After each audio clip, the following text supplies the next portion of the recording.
Fala, Logos, vamos dar continuidade à nossa aula sobre Karl Marx, pensando conceitos importantes, como que outras competências e outras habilidades são cobradas dentro de um outro eixo chamado mundo do trabalho, tá bom? Vamos lá, quero que você utilize nosso material. Revisando um pouquinho da última aula, a gente conversou sobre essa relação que é estabelecida a pensar justamente como que o capitalismo ele se alastra pelo mundo, né, na transição do feudalismo para esse sistema socioeconômico, e você tem dois grupos se formando, primeiro a burguesia, segundo é o proletariado. Relação de exploração, né, professor? Exatamente. O grupo chamado burguesia, aqueles que detêm os meios de produção, é o grupo que explora o proletariado em condições onde é importante considerar que no início da Revolução Industrial aparece de maneira muito clara, até hoje na flexibilização do trabalho, ainda é desse modo. Os que fazem parte da burguesia exploram a partir de ambientes insalubres, carga horária extensiva e ausência de direitos sociais, direitos trabalhistas. Bom, professor, por onde que a gente vai caminhar agora para a competência mais importante sobre o Karl Marx, tá? A gente pensou a habilidade 15, e logicamente ela é muito relevante, mas, gente, todo ano caem questões sobre competência 4 e necessariamente sobre algo chamado sociedade, tá? E tecnologia. Nós temos muitas questões em como que a tecnologia ela afetou a vida do trabalhador e o trabalho como um todo, né? Para além do home office, tá? A gente pensa trabalho e tecnologia e pensa home office, né? Mas para além do home office, estruturas como a própria Revolução Industrial, né? Que traz para a gente a transformação que talvez seja mais clara possível, né? Onde os homens são substituídos pelas máquinas. Mas de que forma? Qual foi esse movimento? O que é que ele gerou? E aí eu quero que a gente compreenda a competência 4, que fala sobre entender as transformações técnicas e tecnológicas e seu impacto, olha a palavra-chave, tá? Nos processos de produção e no desenvolvimento do conhecimento e na vida social. Então, como é que a tecnologia afetou a vida do trabalhador e da sociedade? É isso que a gente vai pensar. E por onde começamos, professor? Começaremos pela habilidade de número 16. A habilidade 16 é a habilidade mais importante da competência 4. Identificar registros sobre o papel das técnicas e tecnologias na organização do trabalho e ou da vida social. É aqui que a gente começa a pensar em influência da tecnologia, tá? Influência tecnológica, tecnológica na sociedade. Pensando agora nesse Enem, né, que vamos ter questões novas, é bem importante pensar o trabalho da IA nesse sentido, né? As IAs ganhando força. Os elaboradores de itens com certeza estavam atentos a essa realidade. É bem importante comparar o impacto, a crítica social, os valores éticos. E eu quero fazer uma questão com você, questão do Enem 2016, minha questão preferida. Gosto muito dessa questão. Vamos pensar aqui, tá? Ainda estamos em C4, habilidade 16, trabalho e tecnologia. E aí você vai perceber que os conceitos do Karl Marx eles estão alocados dentro desses eixos, tá? Você vai perceber que quando você visualizar o conteúdo, a habilidade já vai vir na sua cabeça. Vamos para o enunciado. A forma de organização interna da indústria citada gera a seguinte, preste atenção na palavra-chave, consequência para a mão de obra nela inserida. Então, nesse momento, dentro do cenário que é estabelecido pela indústria, qual é o problema, tá? Em que vamos visualizar exatamente dentro dessa relação.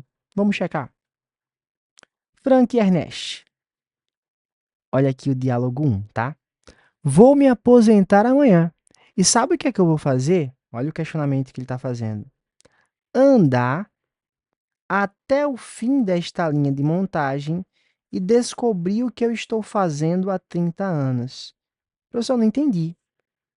Você percebe que ele trabalhou nessa empresa, nessa indústria, durante longos 30 anos e ele não faz a mínima ideia do que ele estava produzindo. E esse é um conceito muito importante do Karl Marx. Que conceito é esse? É o conceito de alienação. Professor, não entendi.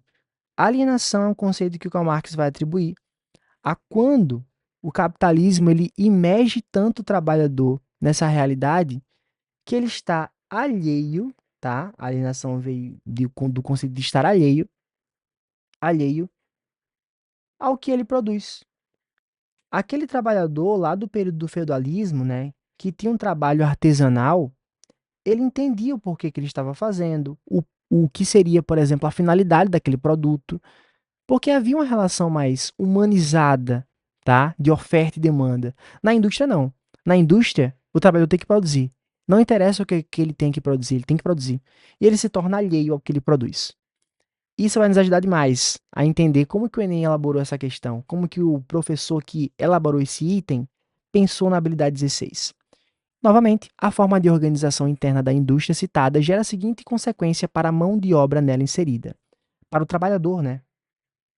Esse é o conceito de mão de obra. O que é que gera para o trabalhador esse formato de trabalho em si? Ampliação da jornada diária? Não, né? Porque nesse momento você tem ele sinalizando que vai se aposentar.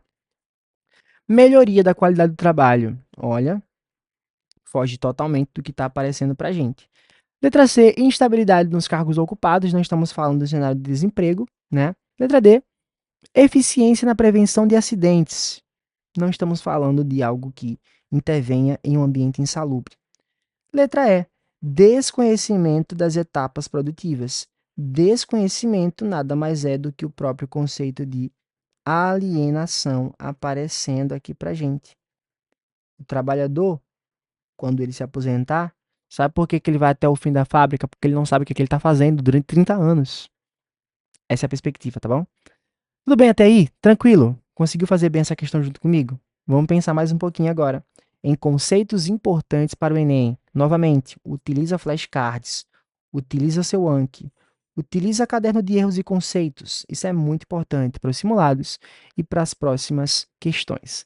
Gente, um conceito muito importante que o Marx vai trabalhar é o conceito de mais-valia. Ele vai dizer, por exemplo, que existe uma diferença, tá, entre o valor que é produzido pelo trabalhador e o salário que ele recebe. Aquela noção de que será que o trabalhador está recebendo de maneira justa tudo o que ele fez nessa empresa? E essa diferença, segundo ele, ela é apropriada pelo capitalista e ela constitui o lucro. Eu gosto muito de pensar no exemplo que é o seguinte: digamos que você é contratado para trabalhar em uma loja em que você tenha que vender smartphone, beleza? Tudo bem. E aí, o cara que te contratou, ele vai dizer o seguinte, ó, como tu vai vender, eu preciso que tu chegue mais ou menos uns 30 minutos mais cedo, para que tu limpe todo o espaço, para que você consiga trabalhar. E você vai dizer, tá bom, justo, beleza, é o lugar que eu trabalho, eu vou fazer isso. Só que depois ele vai dizer para você o seguinte, ó, eu preciso que você vá fazer entrega agora desses produtos, porque as pessoas não estão vindo mais para cá, né? Internet, né? Eles vão pedir. Eu preciso que você faça isso. Esse trabalhador, que foi contratado apenas para vender smartphone, agora ele está trabalhando como um cara da limpeza, ele está trabalhando como alguém que está entregando esse smartphone, e você acha que ele vai receber como entregador, como alguém da limpeza e como um vendedor? Não, ele vai receber como vendedor. O lucro desse trabalho extra que ele está fazendo vai para o capitalista. Pois é. Tem um conceito também um tanto mais amplo, que mais valia, que é o conceito de ideologia. Ideologia nada mais é do que um conjunto de ideias, né? Mas para o Marx, a ideologia marxista, ela é aquela que combate as desigualdades sociais e legitima um poder de classe que ele vai chamar de classe dominante. Quem é essa classe dominante? Nós vimos lá na primeira aula. Essa classe dominante é a burguesia, tá? É a burguesia que estabelece, segundo Marx, ideologias em que essas relações sociais entre esses dois grupos se naturalizam. E que relação é essa? A relação de exploração. Tudo bem? Percebe que os conceitos vão nos saltando os olhos para que a gente compreenda de maneira direta. E bom, acabamos de ver aqui, né, o conceito de alienação, processo pelo qual o trabalhador perde o controle. Olha aquela noção que a gente acabou de citar, né? Sobre sua própria atividade e o produto do trabalho, tornando-se estranho a si mesmo, ou seja, alienado daquilo que ele mesmo está produzindo. Tudo bem, gente? Tranquilo? Para finalizar bem essa aula, quero responder uma questão de habilidade 16 junto com vocês, que aparece também dentro do eixo de filosofia, tá? Porque vamos pensar agora sobre a indústria cultural, trabalho e tecnologia. Tecnologia. Perfeito? Vamos checar agora como que o Enem trabalhou esse eixo.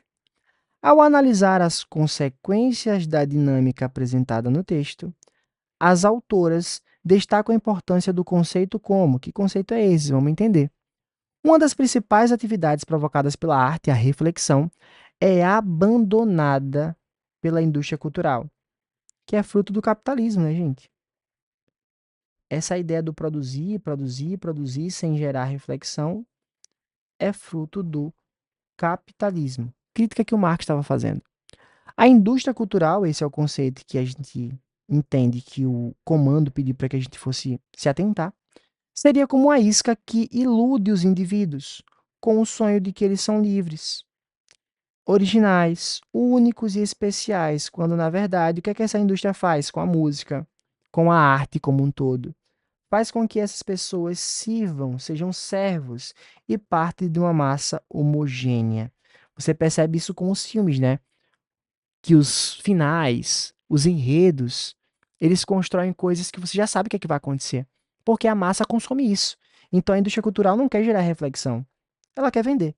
E ela vende muito bem, porque essa indústria serve como isca, segundo o próprio texto. Então, nesse sentido, gente, qual é a finalidade, hein, dessa indústria? Letra A. Seria pensá-la como uma ferramenta de luta coletiva? Longe disso, né? Porque ela homogeneiza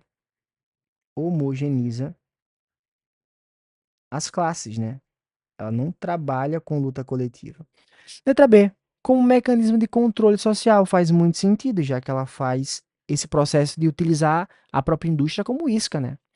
Instituição de interesse público depende do público, porque estamos pensando em algo chamado lucro. Letra D. Organização de iniciativa privada não faz muito sentido. Letra E. Instrumento de manipulação estatal. Cuidado, hein? Pensando em indústria, faz sentido pensar manipulação, mas do Estado é uma estrutura bem maior. Por isso que iniciativa privada, por exemplo, não cabe nessa análise. O que faz sentido pensar que a indústria serve como mecanismo de controle social. Percebeu que tudo passeou por ideologia, alienação e os conceitos trabalhados pelo Karl Marx. Muito bom, né? Pensar a aula, pensar os conteúdos, agora pelas habilidades. Então, quero que você tire suas dúvidas, manda mensagem aqui no plantão, fala comigo, fala com os professores. Até a próxima aula, fera!